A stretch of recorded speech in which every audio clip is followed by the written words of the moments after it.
Madame la Première Dame,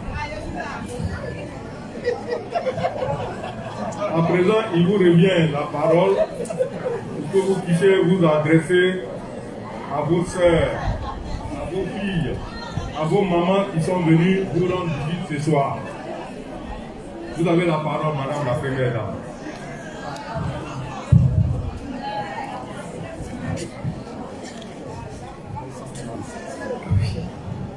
Chères sœurs du COGEP, toute organisation confondue, je suis particulièrement impressionné par votre rassemblement.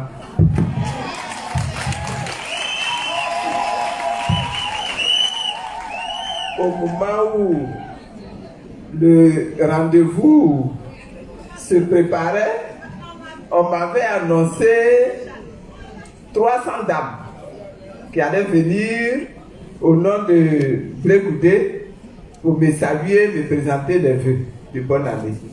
Donc moi je me suis préparé pour recevoir 300 femmes. Et là, on compte près de 800 femmes qui sont. Et ça continue d'arriver.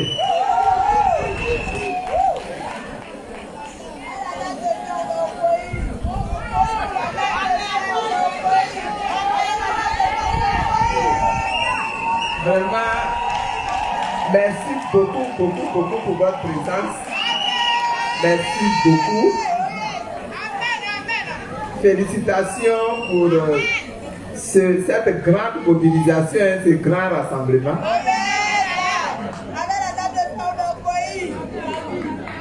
Bon, on va laisser les nouveaux arrivants s'installer. Je ne sais même pas s'il y a encore des chaises.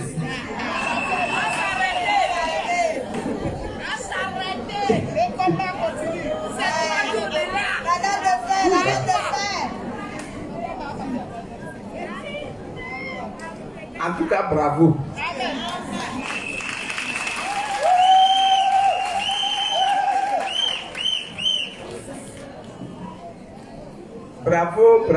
Bravo. Madame Bizier, félicitations.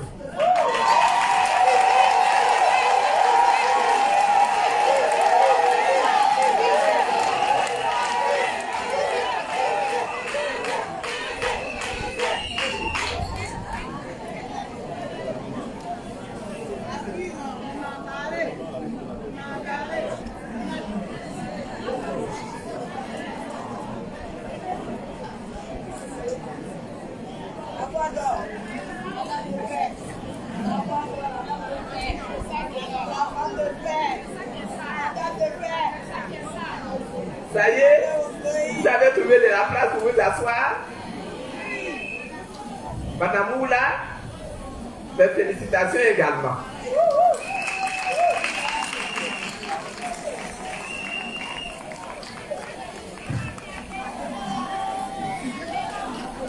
Ça fait vraiment chaud au cœur. Mes félicitations.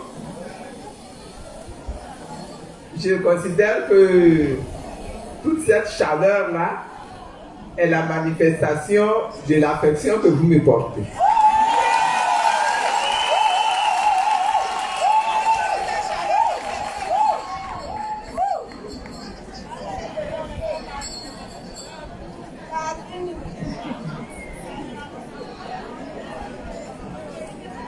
Déjà, quand je suis sorti de prison, j'avais reçu comme ça une grande délégation du COGEP, ici même, et je crois qu'il y avait presque autant de monde qu'aujourd'hui.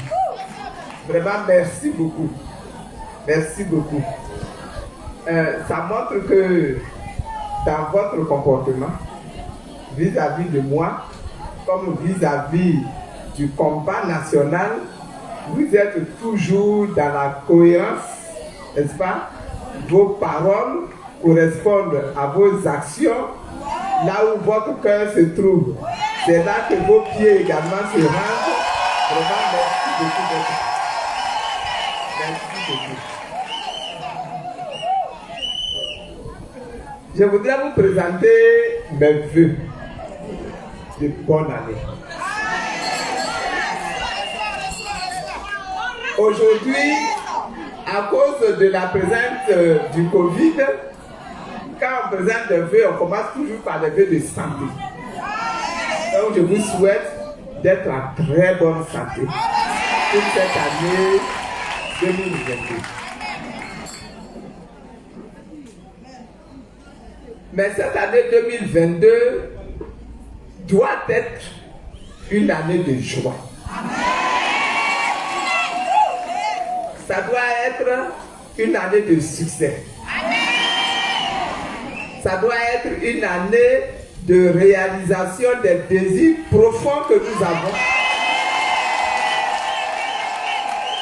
pour nos vies personnelles, pour la vie de nos enfants, pour la vie de nos conjoints, nos conjointes, pour la vie de notre nation. Que Dieu vous donne satisfaction dans tous les combats que vous allez mener cette année, que ce soit des combats intérieurs, personnels, que ce soit des combats pour la communauté, pour la nation, tous les combats que vous allez entreprendre, que Dieu vous donne la joie d'être vainqueur et victorieux.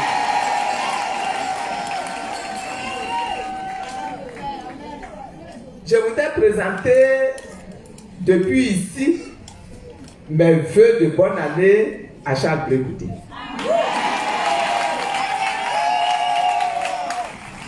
On lui a déjà envoyé notre carte, hein? On lui a déjà envoyé notre carte de vœux. Mais comme vous êtes là, je voudrais que vous vous fassiez les porte-paroles de ce que nous vivons aujourd'hui là et de tous les sentiments d'affection, d'attachement, d'amour que nous retrouvons au Charles Blé Goudé. Et que vous les transmettiez, n'est-ce pas, dans vos propres bouches. Ça aurait peut-être plus de crédit, même plus de poids que ce que je dis ici au micro là. Que Dieu soutienne Blé Goudé. Que Dieu ramène Blé Goudé dans notre pays.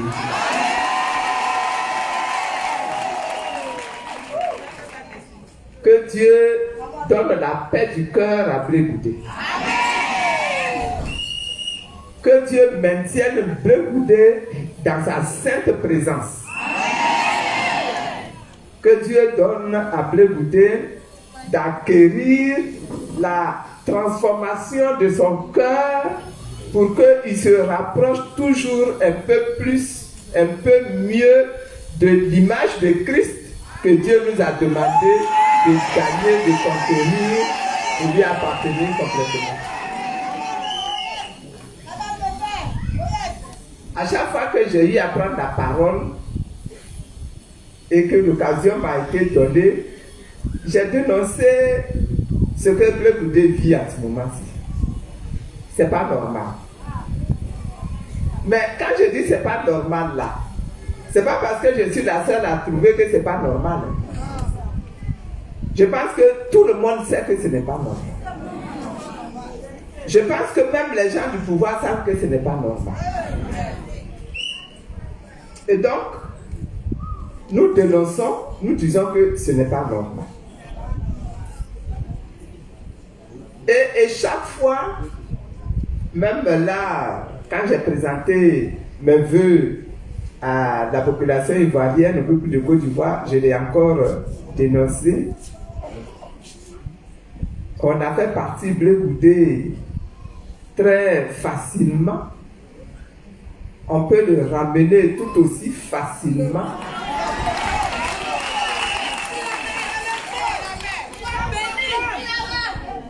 Et aujourd'hui, au plan juridique, il n'y a rien qui empêche son retour. Bon, tant qu'il était en procès, on pouvait dire, on attend d'abord de voir les conclusions du procès, le verdict, avant de le ramener. Mais aujourd'hui, tout ça c'est fait. Ça fait 1 an que c'est fait. Donc, le ramener là, c'est simple comme bonjour.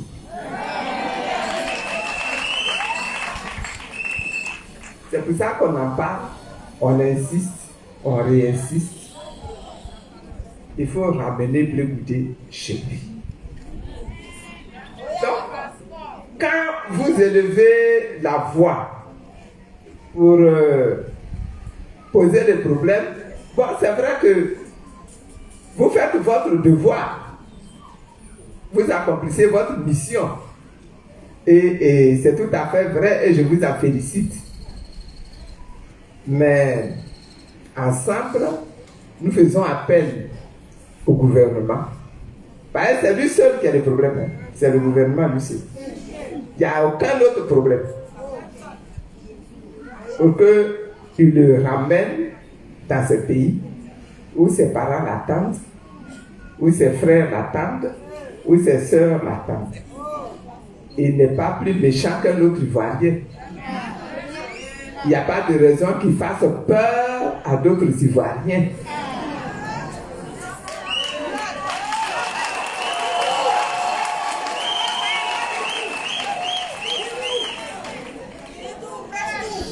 Il n'y a pas de raison qu'on s'imagine qu'il est un fauteur de troubles qui va venir perturber la vie des Ivoiriens.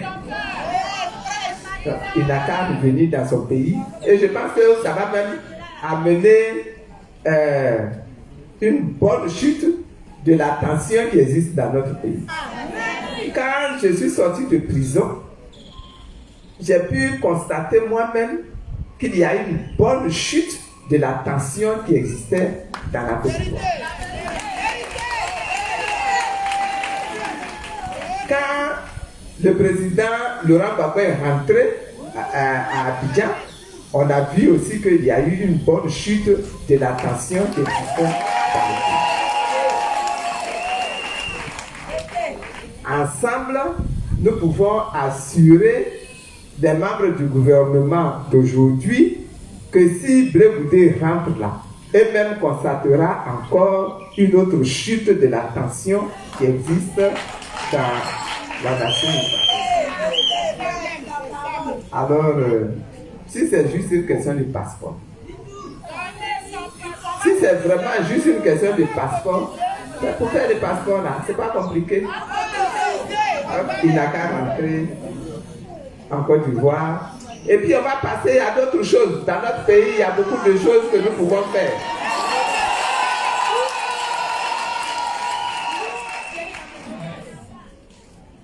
Mais nous sommes en début d'année. Et à côté du combat pour le retour du Blé Goudé, il y a le combat même pour que notre Côte d'Ivoire devienne un pays moderne, démocratique, réconcilié, paisible, un pays dans lequel on ressent du bien à vivre.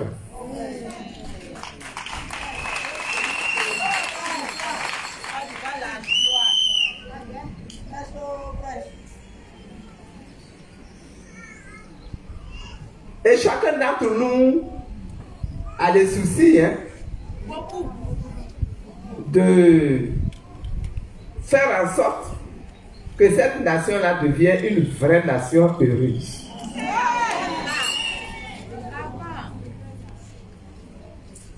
Donc, le COJEP existe, le COJEP travaille, et le COJEP doit continuer de travailler envers et contre nous, envers et contre tout, pour que ce pays-là devienne toujours un pays encore plus démocratique. Chacun doit faire sa part. Et de mon côté, je dois aussi faire ma part. Pour que ce pays-là devienne un pays encore plus démocratique, encore plus paisible, encore plus réconcilié, encore plus moderne, et que le monde entier nous envie quand il regarde la Côte d'Ivoire. Et pour y arriver de mon côté, avec des dames, avec de grandes dames, pour qui j'ai beaucoup de respect, pour qui j'ai beaucoup d'amitié, qui ont su mobiliser autour d'elles des hommes, des jeunes, d'autres femmes. Nous avons créé ce qu'on appelle le mouvement des générations capables.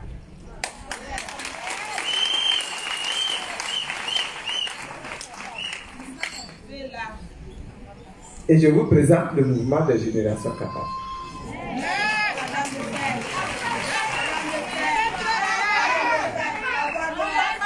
Un mouvement politique, un mouvement citoyen, un mouvement qui va vous solliciter, pour qu'ensemble, main dans la main, on travaille à la démocratisation véritable de notre nation. Pour qu'ensemble, nous travaillions à la réconciliation véritable des populations qui vivent en Côte d'Ivoire.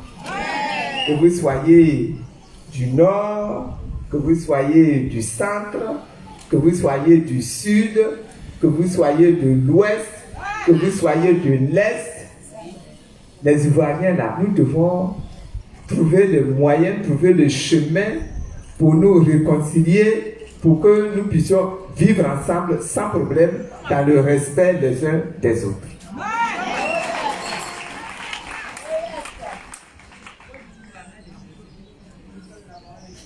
Le gouvernement lui-même, il sait ça. Il sait que le besoin là, il est réel. Il sait que c'est un chantier qui est incontournable. Celui qui veut fermer les yeux sur ce chantier-là, il va courir à gauche et à droite, mais le chantier va le rattraper devant.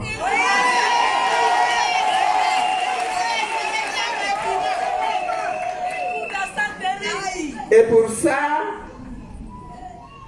il a convoqué, depuis le mois de décembre, ce qu'il a appelé le dialogue politique en Côte d'Ivoire. Mais regardez vous-même ce dialogue politique. Est-ce que le COJEP est dans le dialogue politique? Comment on peut organiser en Côte d'Ivoire le dialogue politique de cette nation sans que le COJEP soit associé? C'est impossible. Comment on peut organiser le dialogue politique en Côte d'Ivoire sans que les MGC soient associés? Comment on peut organiser un dialogue politique pour la paix et la réconciliation nationale sans que les chefferies traditionnelles de notre pays là soient associées? Comment on peut poser la question du dialogue national et organiser ce dialogue national sans qu'on soulève la question même du contenu de la constitution ivoirienne? Vous voyez que il y a encore du pain sur la planche. Il y a encore du pain sur la planche. Il y a encore tout qui est à organiser. Il y a encore tout qui est à faire. Si on veut, cette fois-ci-là, obtenir un résultat probant, un résultat véritable, un résultat édifiant, ce dialogue qui a démarré là, il doit être recommencé.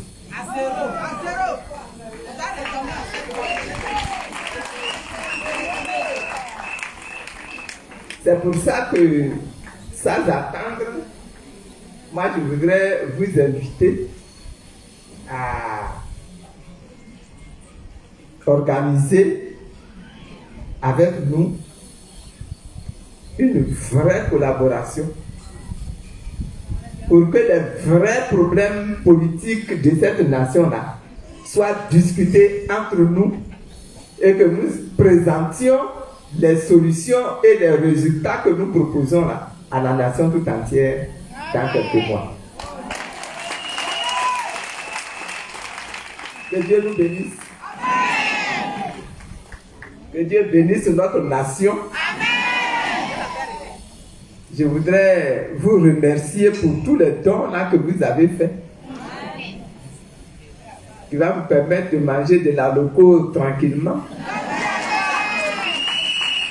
De l'igname braisé tranquillement. De la tchéké en grande quantité. Du foutu. Ah, je vais manger.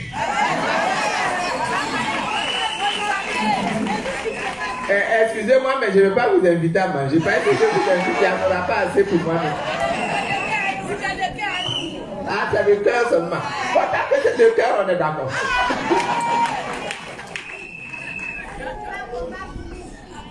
Vraiment que Dieu vous bénisse. Merci pour tous vos dons. Merci pour vos dons. Merci pour vos cadeaux. Merci beaucoup. J'ai fini mon message.